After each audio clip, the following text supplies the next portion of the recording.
Hello, everyone. Welcome back to the Volley Momma pod. This is episode 4, and my third guest is my girl, Jayelin Lombard. She is on here to talk about her volleyball journey. And before we talk about that, I have to be a mama and brag a little bit about some of her accomplishments and accolades when she was playing college ball and before that. So she was a high school All-American. One of 10, probably the only one from Arizona. That was quite an accomplishment. She was also an U17 and U19 A1 high performance athlete, which again, top 10 in the country at the time. She had some great coaches in that program. She got a scholarship to Cal Poly, which at the time was a growing program. And while she was there, they made 3 trips to the NCAA. And at the time, it was 8 teams only.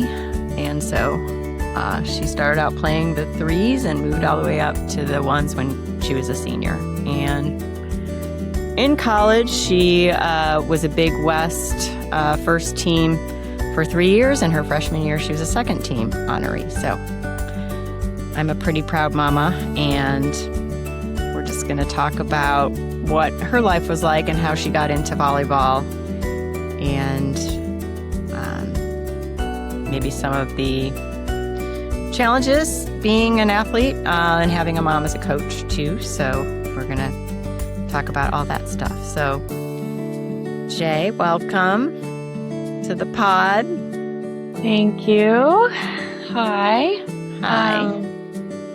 Do you want to just start talking about maybe when you first remember even playing volleyball? Because you were around it literally when I was coaching when you were an infant. So you were around it all the time. But maybe when you start remembering that you started loving volleyball and started really playing it. Yeah. Well, I think what was really funny and interesting about how I started integrating volleyball as a kid was that you didn't let me play until I could. And by that, I mean, I couldn't really come on the court and play games with you guys for a long time growing up because you really valued the skills being there in order to play the game. And we both know volleyball is not something you can just pick up and do. A lot of people treat it that way, but when you've played for a long time, you know the game is a little different than that and requires a lot more skill and time to be put in before you can actually get a real rally going and have it feel as fun as it does when you've put in the work. So I remember, wanting to learn and play all the time and not really being able to fully get on the court in the way that you were always playing. And I think that was really important because it let me build a lot of, momentum in the force of wanting to learn. And I would just pepper on the side of the court with everybody that would say yes to my ask. But something I use now a lot with my girls that are 9, 10, 11, 12 that are learning to serve, I tell them, I remember being on the court when I was however young, still learning how to serve overhand and just getting so angry. I think I like to pretend that I'm not that competitive, but I am pretty competitive. And so I would just get very mad. That I think was my go-to emotion when I couldn't do something the way I wanted to do it. So I just remember serving, and I just couldn't get it over. And it was the most frustrating skill the beginning when, everyone, you have to serve to start the game or the point, or Mhm. that was a pretty crucial part of the game. And if you can't get it over, it's just feels very defeating. So I tell my kids that a lot when I'm trying to teach them that it takes a lot of time and a lot of focus and a lot of, learning the feel of the serve.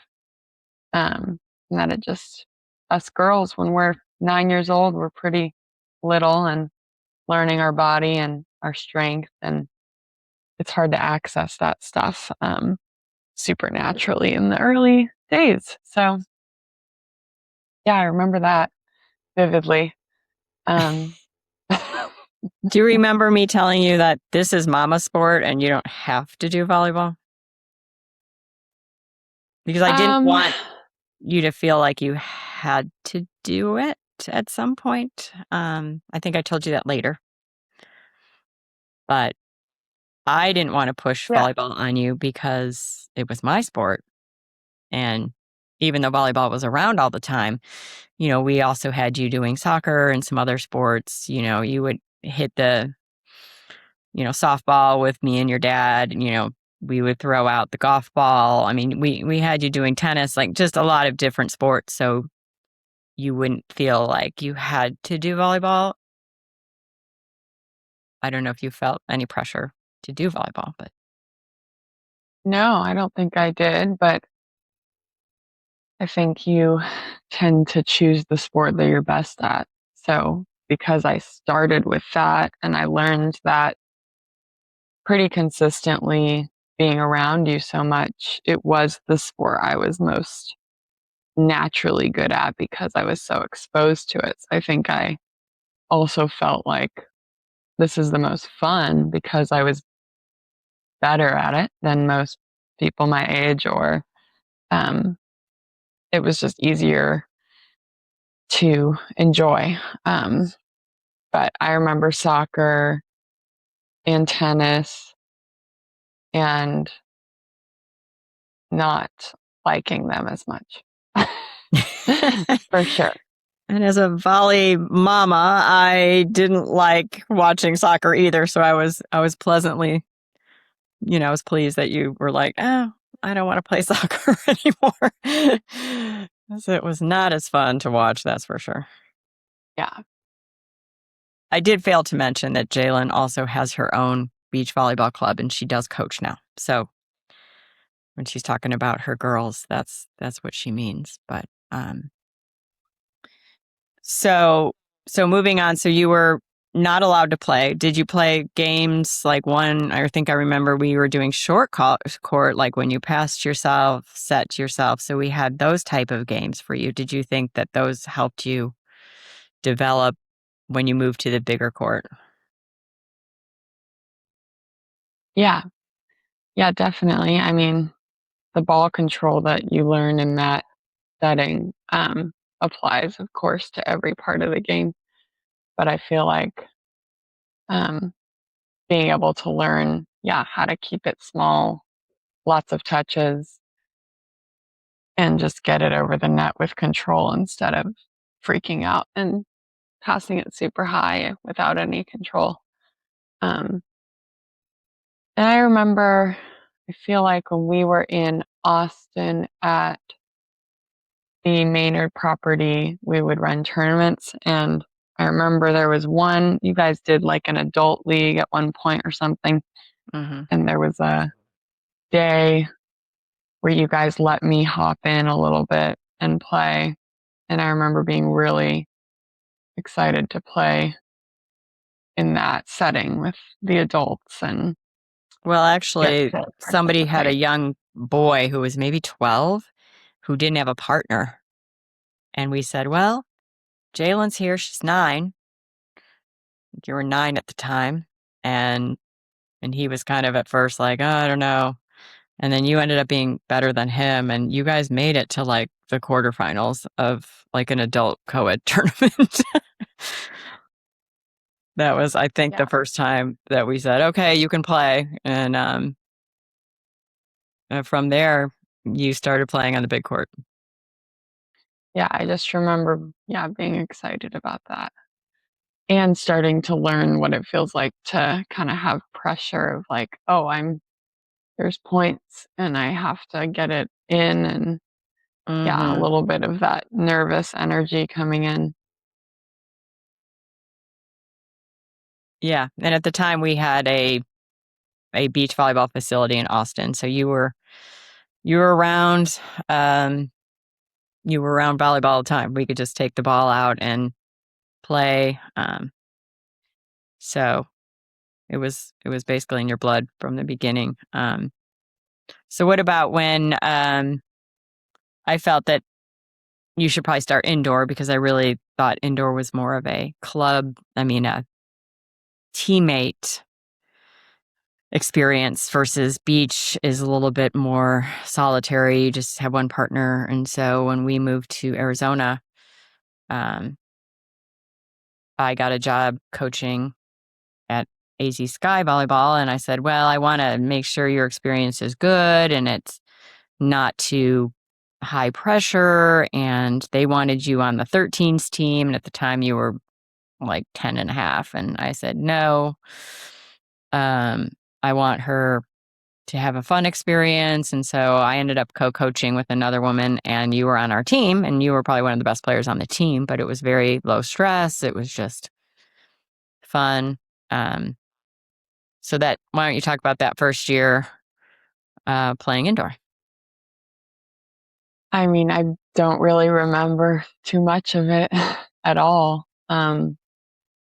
I do remember like tryouts or whatever, going to the gym for the first time, kind of, and experiencing more of the indoor, um, just space and all the girls running around and it being definitely more like chaos and energy than I guess what I was used to probably.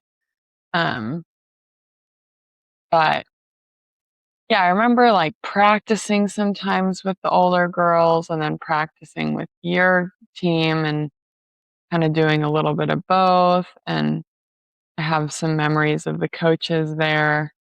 Um, and then just the long tournament days where we would be there all day and have games and games and games. And I just remember that. But um, yeah, I think I made some good friends on that team that first year and had a lot of fun with that part of it. And just, I don't remember it being super stressful or anything like that.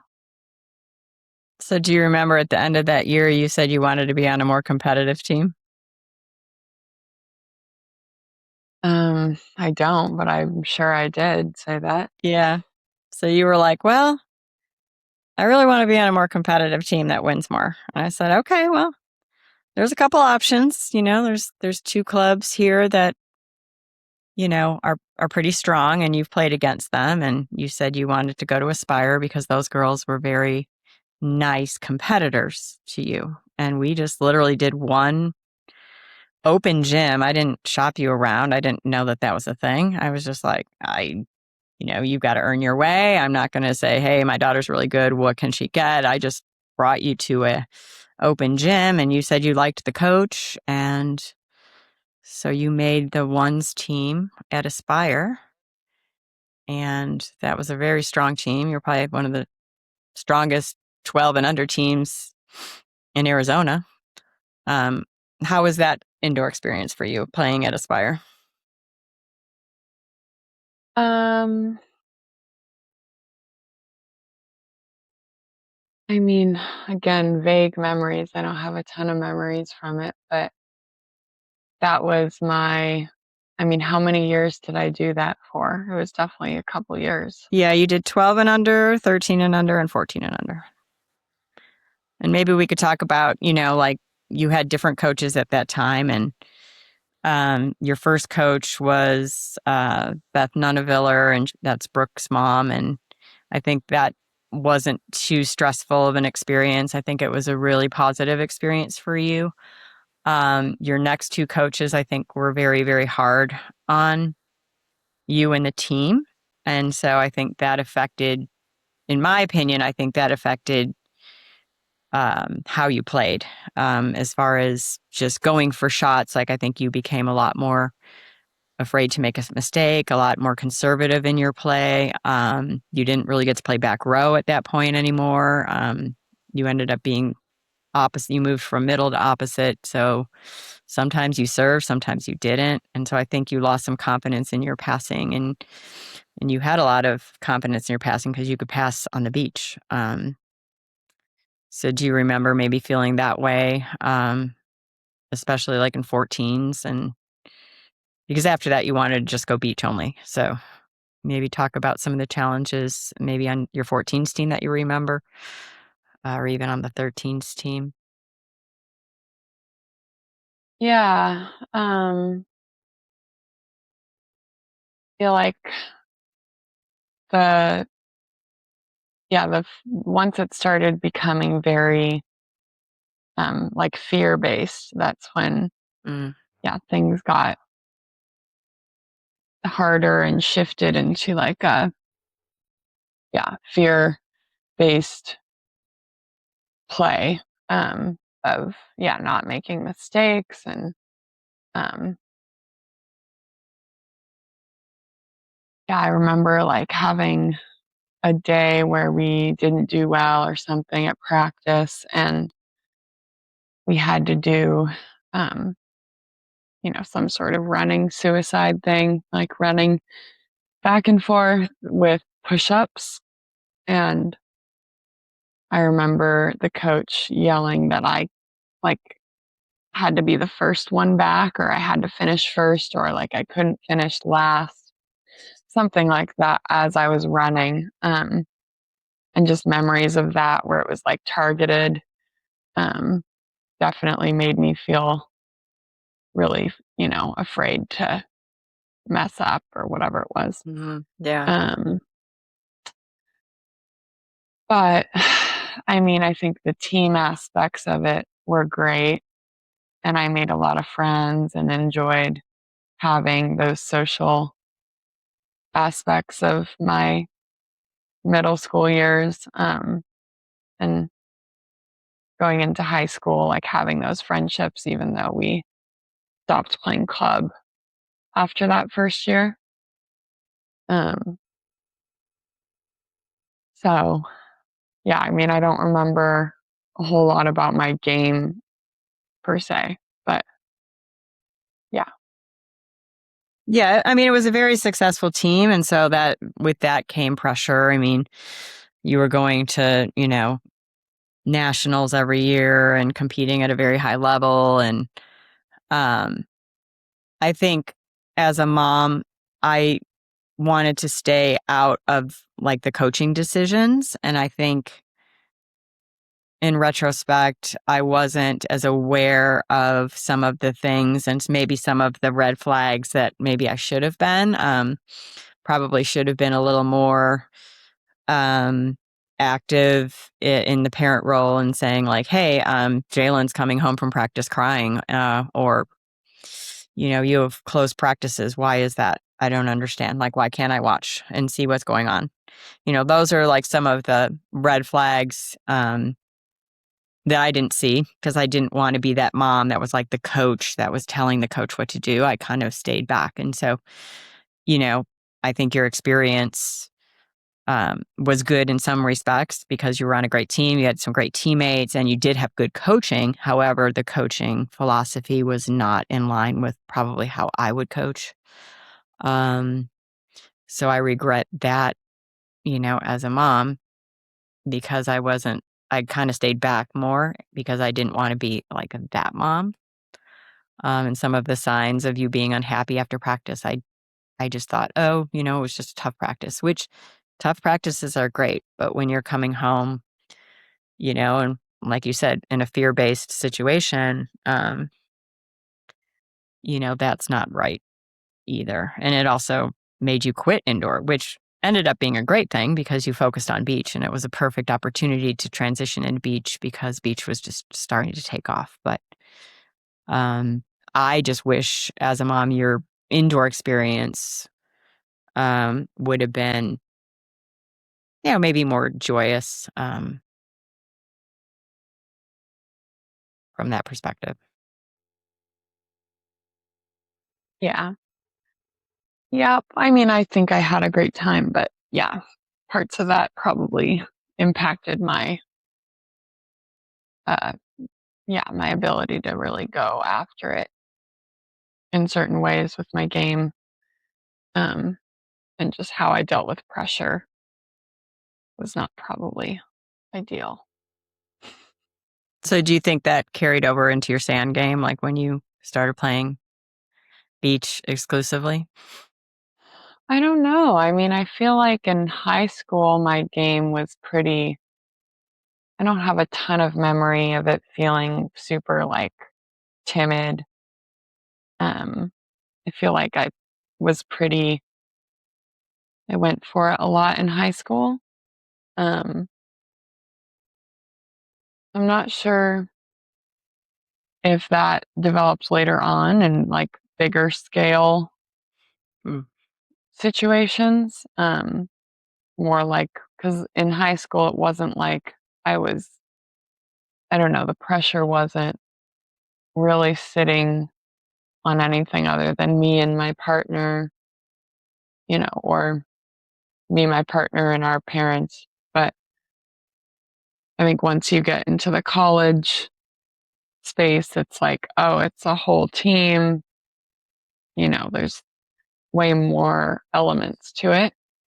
Um, and I don't think I felt the pressure as much my freshman year, but I think as time went on, it got more like, oh, more and more as soon as we like, because I think in the beginning, Todd kind of looked at it like, okay, we're new, we're fresh, we're learning, um, at Cal Mm. Poly. And that was kind of like, there's room for error because we're just working to grow. But I think eventually it got to a point where like, oh, we are really established, there's more expectation that came with more skill. And then that's where I think sometimes I struggled, Mm. um, with the pressure for sure. Um, yeah, so we can move into your recruiting process. So what was it like to be recruited, and how did you get recruited, and what was that whole process like? Um, well, I mean, I don't even remember the early details of high school as far as like my freshman year. I just remember our first college visit camp that we ever did, I think it was at Stetson, or was it at U of A? I don't remember which one we Yeah. did. You got invited to Stetson. Stetson was one of the first schools that offered you a scholarship when you were a freshman. And so you went out there to Yeah, I remember visit. that. Um, Going to Florida, and Macy Gordon went with me, and we stayed in the dorm together. And she was kind of one of my earliest partners, from Arizona. And we just, yeah, had fun, but definitely wasn't, I don't think Florida was calling my name with what I wanted to be, a lot of where I schools were wanted to. calling your name, but you weren't calling their name. We went to a lot of visits, but I think it's different now. But, it's one thing to mention that you didn't need to send video. You didn't need to contact coaches necessarily. They had college showcase tournaments that you played in, and that's where all the coaches were. So when you were at those tournaments, that's when we would get a stack of cards from all the people that were interested in you. And because it was a new NCAA sport, you pretty much had your choice of where you wanted to go. It's just what what you were looking for at the time. And we went to a lot of schools. Maybe you can tell us what exactly you were looking for at the time and what was helpful on those visits. Yeah. I mean, I think a coach that just felt in line with my values or felt at least really approachable or warm and like knows what they're talking about, you know, with the game. Um, and I feel like I had a lot of experiences with coaches from all over Texas through San Diego and then all over Arizona. So I kind of learned some of the information from just people I trusted too about which programs felt, you know, like they had a good reputation. And I had met a lot of those program, you know, coaches that ran different programs along the way because they would be a part of a club that I practiced at a random weekend because I was playing with one of their players or something like that. Um, but going and visiting, I mean, some of those camps revealed like directly the coaching style that the whole staff had. And I think that was important to just see how they talk to you, you know, the ways they were coaching and what they were coaching. There were times where I would be like, oh, this is not how I've learned things. And it would either be great and interesting, or it would be like, this doesn't seem right, or this doesn't add up, or this isn't how I want to be doing the sport. And yeah, you'd meet girls on the team that are current players at the college and talk to them. And I feel like, yeah, we had some interesting just environments that we got to see. And then, yeah, being able to see the town or just the surrounding areas of the school.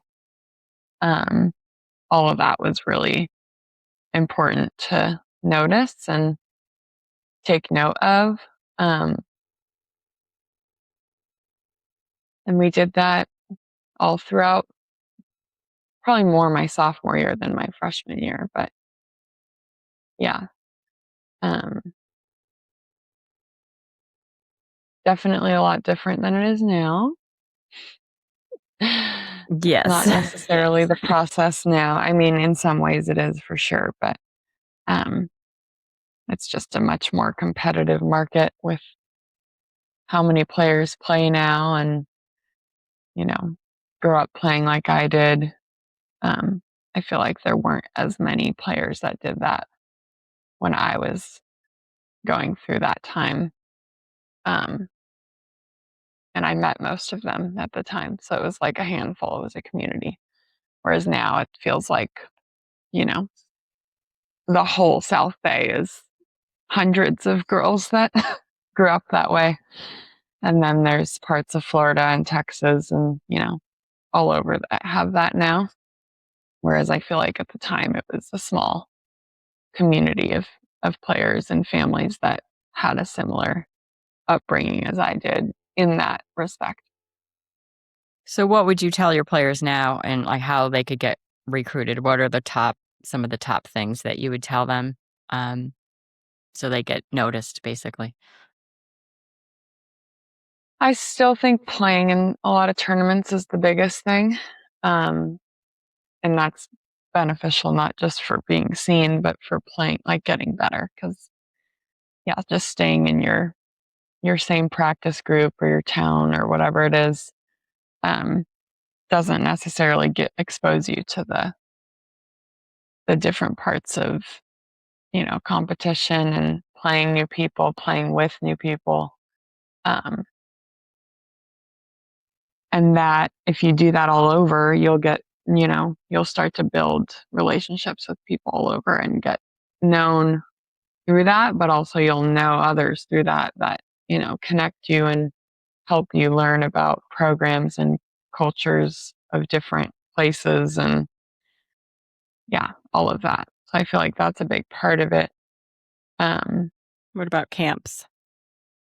Camps, yeah, totally. I mean, they're super expensive, but I think worth it. um, Depending on which ones you go to and how many of them you go to. But yeah, seeing the school and talking to players that currently go there and learning about the coaches and their style and all of that.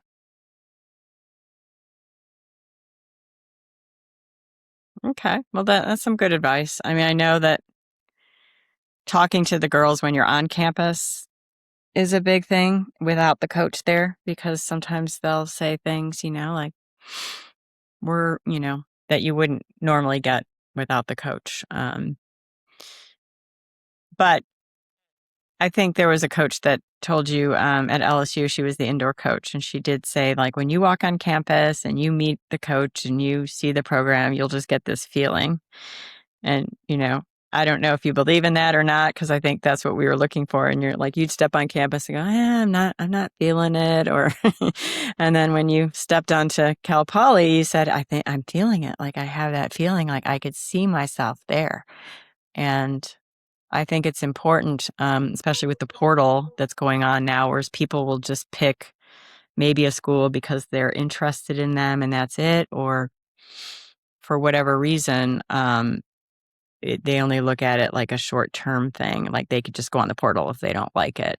And, I think ideally you would like to stay with a program, for all 4 years and stay at a school and keep your same friends. And so you want to make that decision.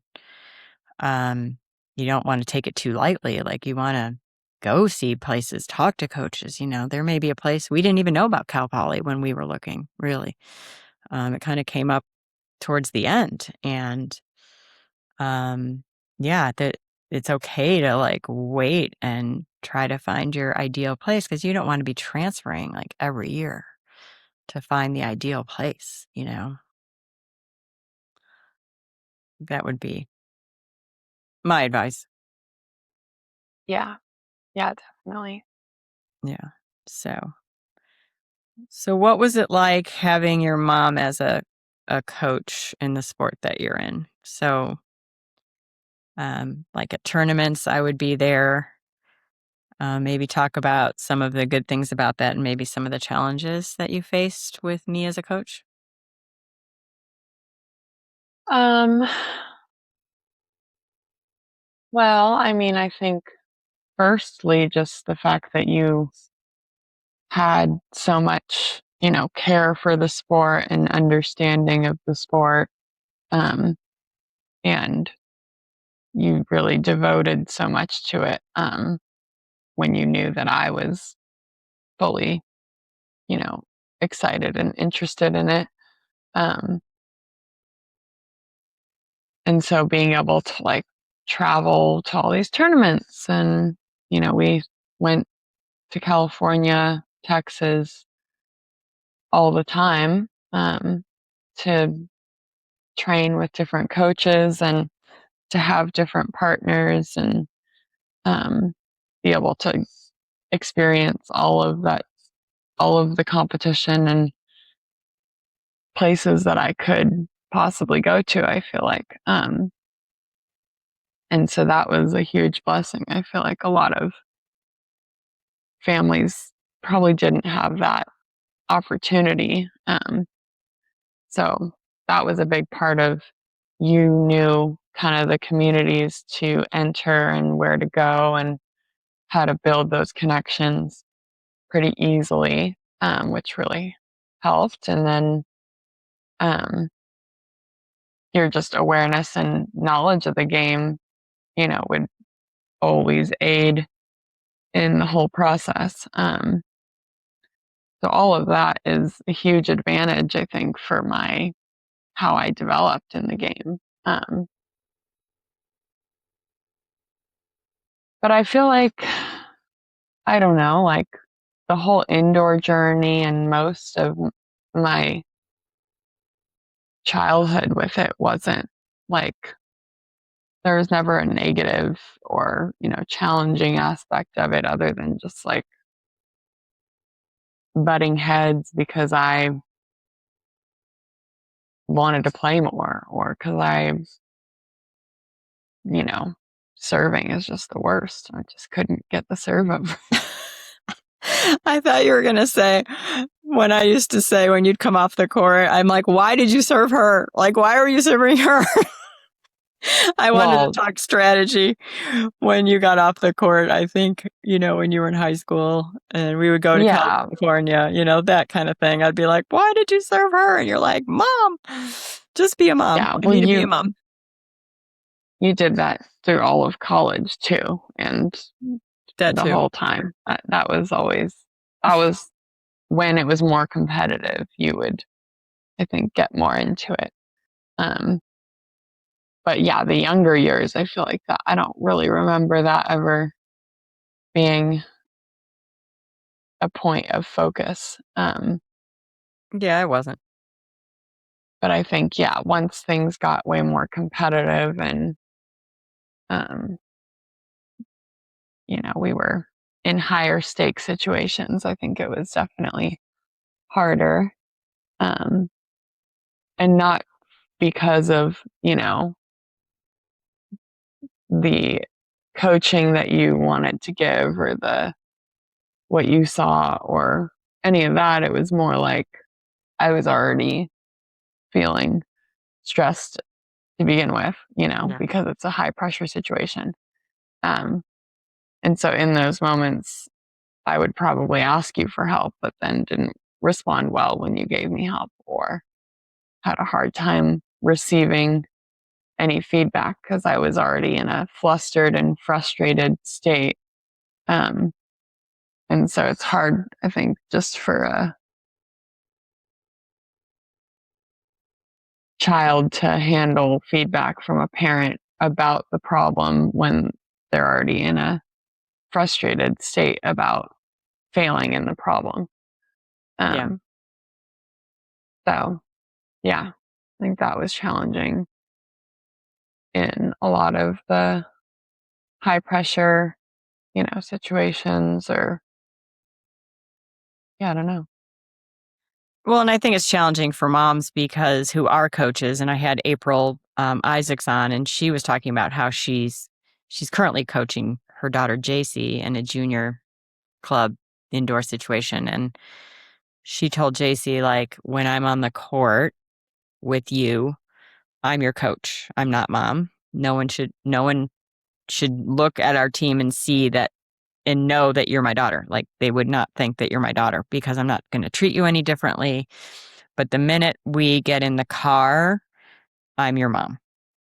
And because I wasn't directly coaching you, I kind of wish I would have heard that advice at the time. Like, okay, when you finish a stressful situation on the court, I'm mom. I'm always going to be mom. I'm not going to look at it from a coaching perspective. I'm not going to watch your game from a coaching perspective. You have a coach. Now, if you ask me for help or it's a situation where you don't have a coach and you're like, Mom, I want you to help me, then that's where I would say I'm your coach and I'm not your mom. And I think it would have been easier for me to just say, if you want to talk volleyball or you want me to help you with volleyball, that's when I'm the coach. But when I'm not and you don't want me to do that, that's when I'm your mom. And then I think for me, it would have been clearer. Like, I would have just been like, okay, I'm mom. I'm like, I'm so sorry you lost or played a great game or whatever it was. But it's not coming from the coaching mind, the coaching mind that wants you to succeed and do all these things to win, because I know you have the talent to do it. It's not that I don't want you to win when I'm your mom, but I think if I had heard that advice at the time, maybe it would have been easier for me to just be mom when you needed me to be mom. Mm-hmm. Yeah. Yeah, I mean, it's hard to navigate that and have both when you're in that scenario. Yeah. And, when you're doing it for the first time, we're not going to know how to do that the right way. It's just a trial and error the whole time, and you're on the fly of what's happening. So I didn't ruin you for volleyball. No. No. Well, that's good. That's good to know.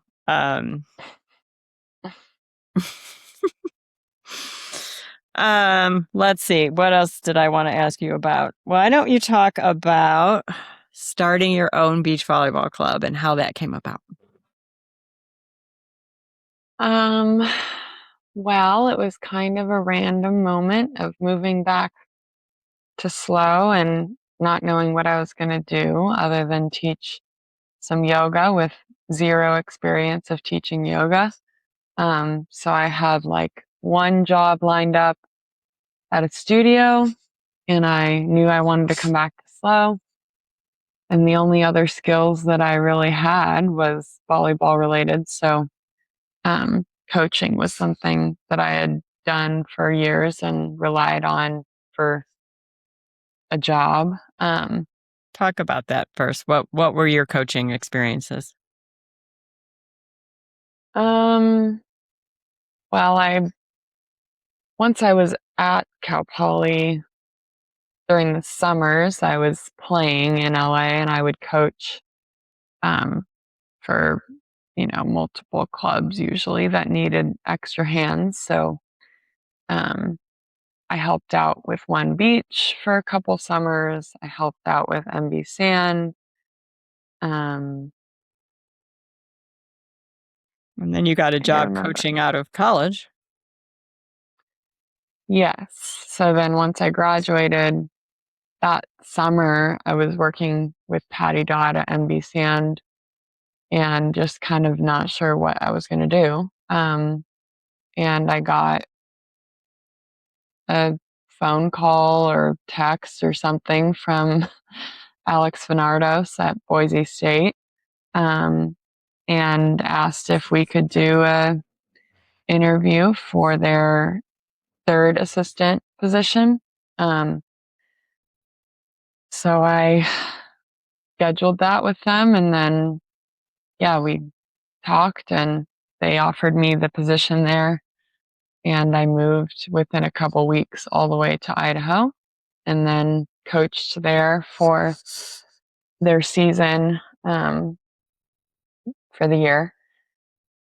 And that was definitely very different than the college Cal Poly, you know, culture and atmosphere, and even just the facilities and the program, and just being at a big school with sports spirit that we didn't really have at Cal Poly was very different.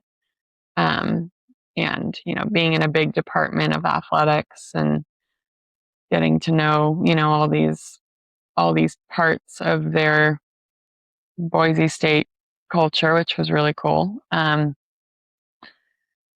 then, just coaching those girls that were only a couple years younger than me. I think that was kind of a challenge in some ways of like, how do I treat them, as equals in the sense of like wanting to show them respect, but also, having knowledge to share and wanting to help them be successful. I think that was a big learning year. Gave me a lot of experience to navigate, you know, girls that are 18, 19, 20, and even there were some 22, 23-year-olds as well that I don't think wanted to hear as much from me. Some of them didn't, and some of them did. And so that was interesting to navigate. And then just mental health issues that I think our whole team and staff had to problem solve to figure out how to help everybody through that.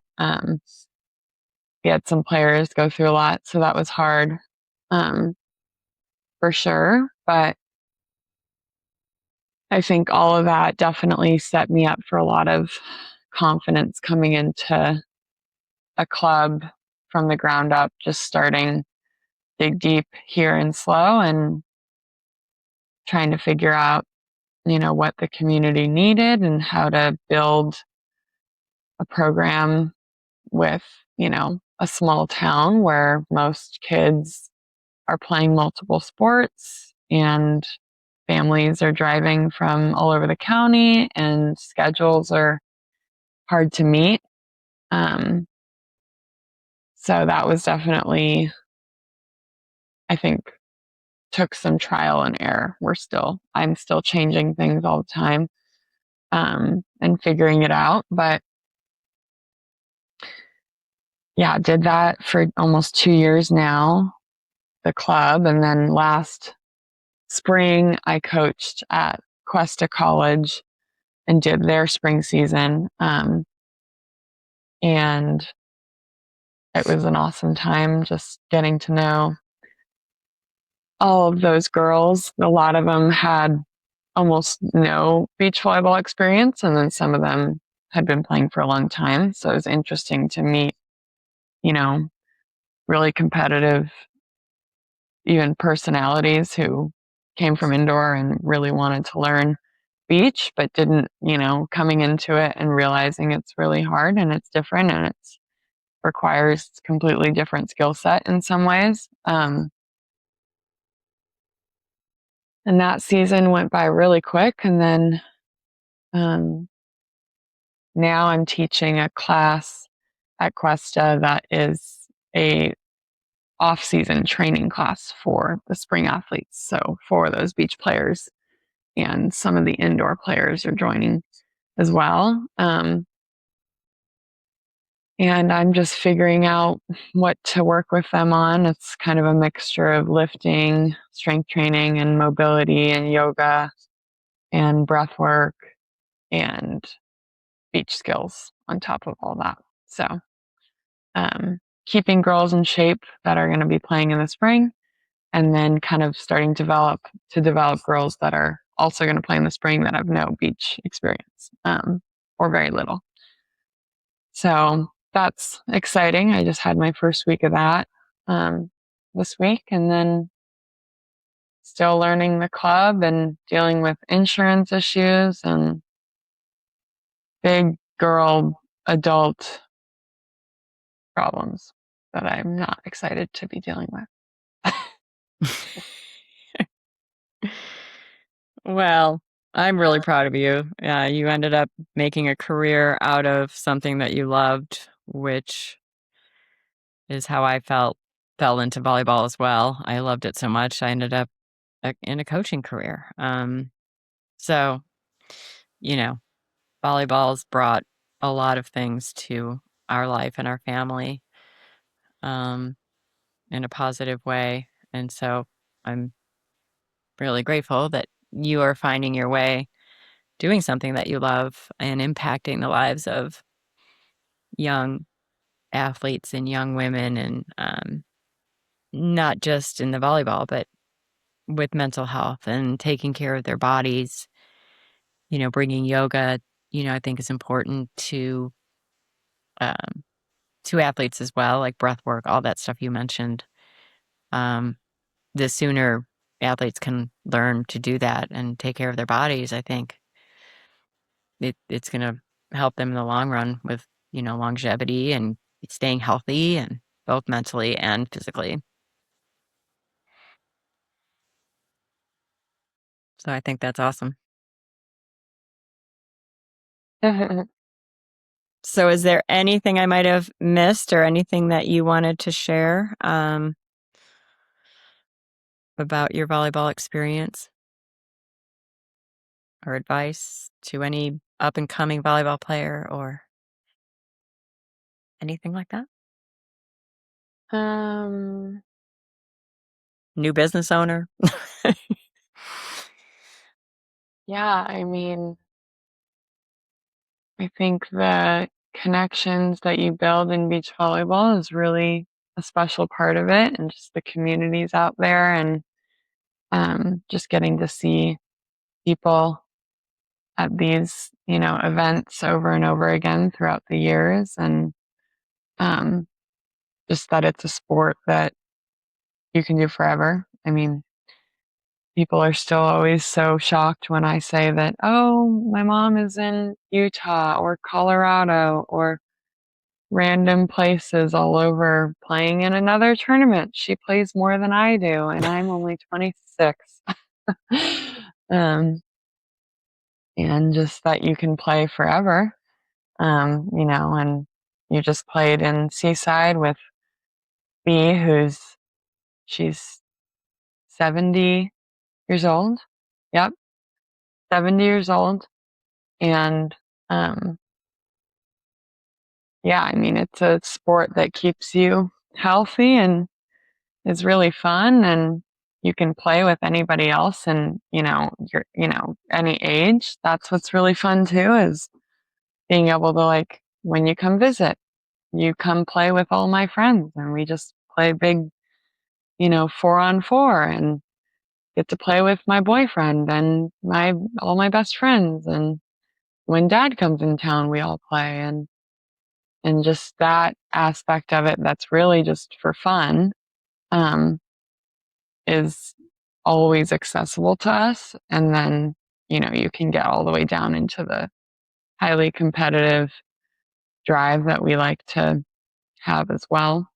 Um, and how much fun we have, watching it still, and the friends that we have that are at different points in the journey of playing. And we had to postpone this episode because Haley was playing, and so you had to watch Haley's game. And so that's just, the the volleyball is always a focal point in our life, whether it's for coaching or entertainment or supporting someone or getting our competitive side out or having fun. Um, so it's always there. And even if you don't play as a parent and you want to learn, you should, because it's a really fun thing to do with your kid. Or if you do play, you should keep playing forever.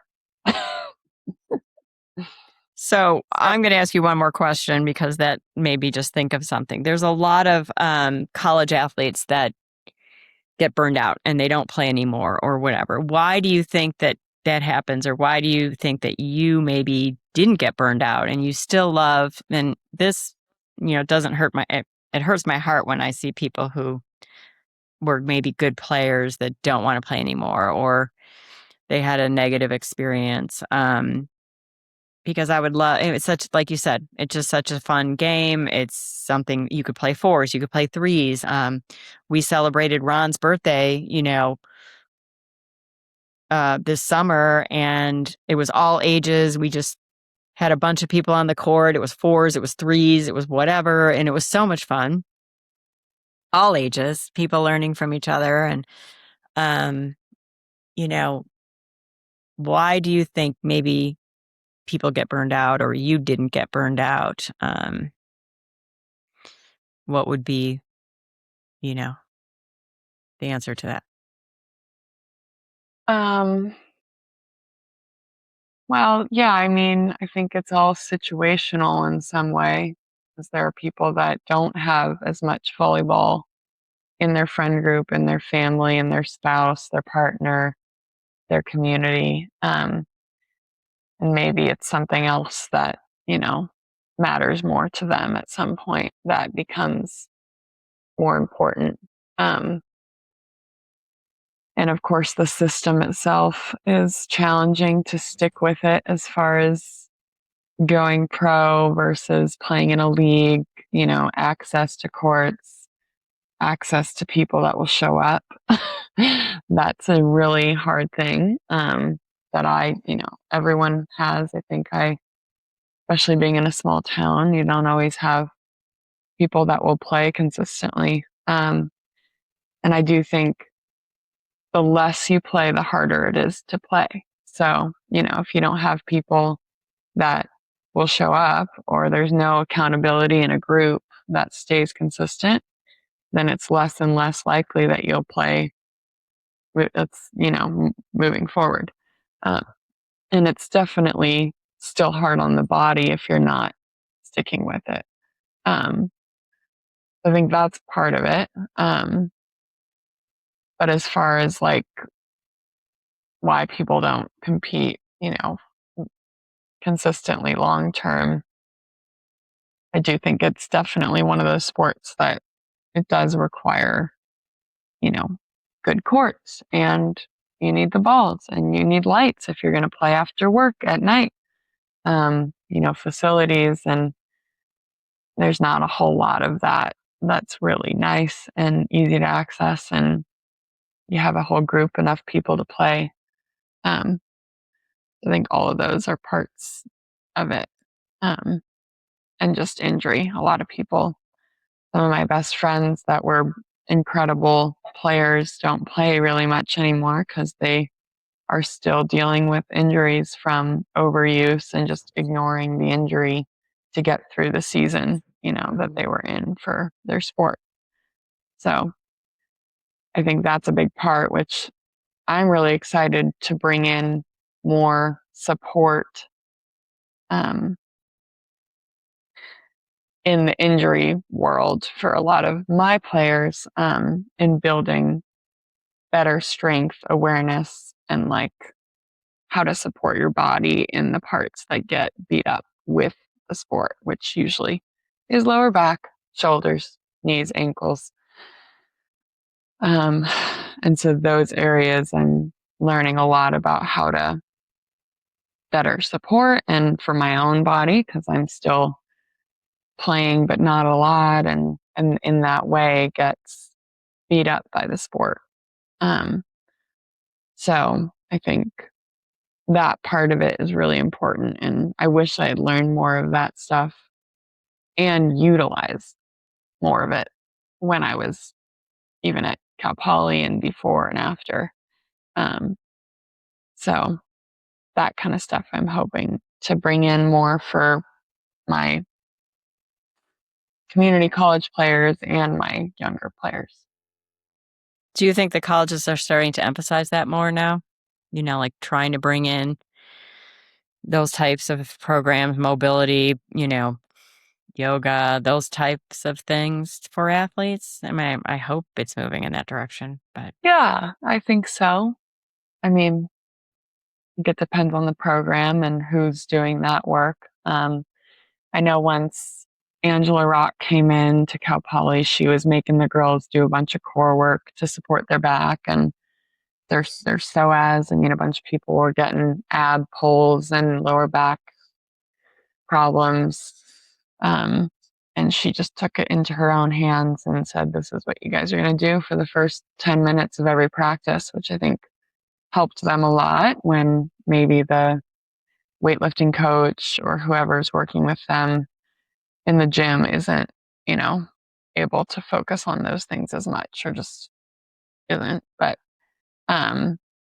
yeah. So I think hopefully that stuff is becoming more of a prominent focus. yeah, that's a whole other podcast. Yes.